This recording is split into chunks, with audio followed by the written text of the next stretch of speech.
and seeing companies die off when they were good. They made something really awesome like G&L bases, for example, which I loved. I had an L2000 back like 10 years ago, and I stupidly sold it.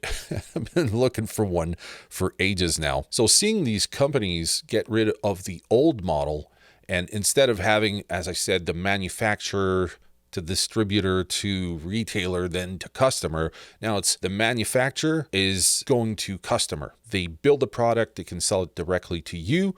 Some of them have hybrid system. What I think this means is that there's more of a margin compression. I'm not going to try to get super nerdy because I'm not that smart to begin with, but they're trying to cut out the places that are eating in a lot of their profit, because some of these companies haven't adapted to inflation yet, meaning that in other spheres, when inflation hits, companies will bump up 5%, 10% over like 2-3 years. So that way you don't feel like, geez, it went up $100 all of a sudden. What's going on? But a lot of guitar companies, they don't do that, whether it's the amplifiers, the pedals, or whatever. Since they haven't increase their price over time, a lot of them are trying to find other ways to recoup that money. They obviously have to consider the rising cost of still functioning with the old system. I don't know if this is going to work, but at some point in this podcast, I would love to get some of the people from the industry and maybe like pick their brains, try to get like how they're adapting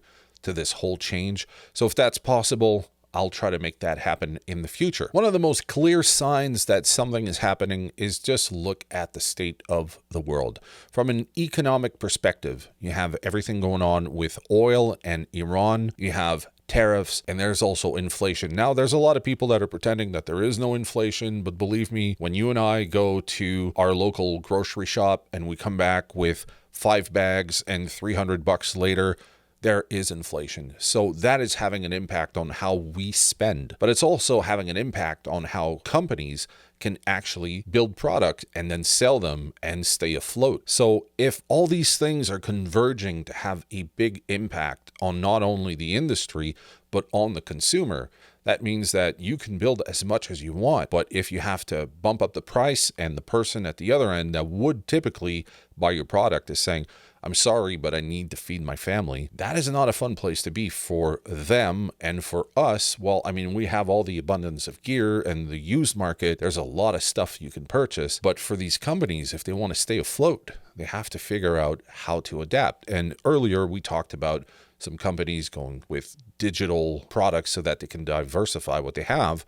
We talked about the new business models that they're trying to adapt in order to stay afloat. But then at the end, inflation, tariffs, and the price of oil, all of this is just kind of compounding. You could do deep research. Maybe you're smarter than I am when it comes to economy, but there's a sign that there's something moving. And even if we're not the smartest when it comes to saving money, when you start to see how it hits you in terms of your bills on the regular, you start to question whether you actually need another tube screamer or whether you need another guitar. You might want it, but can you afford it? Now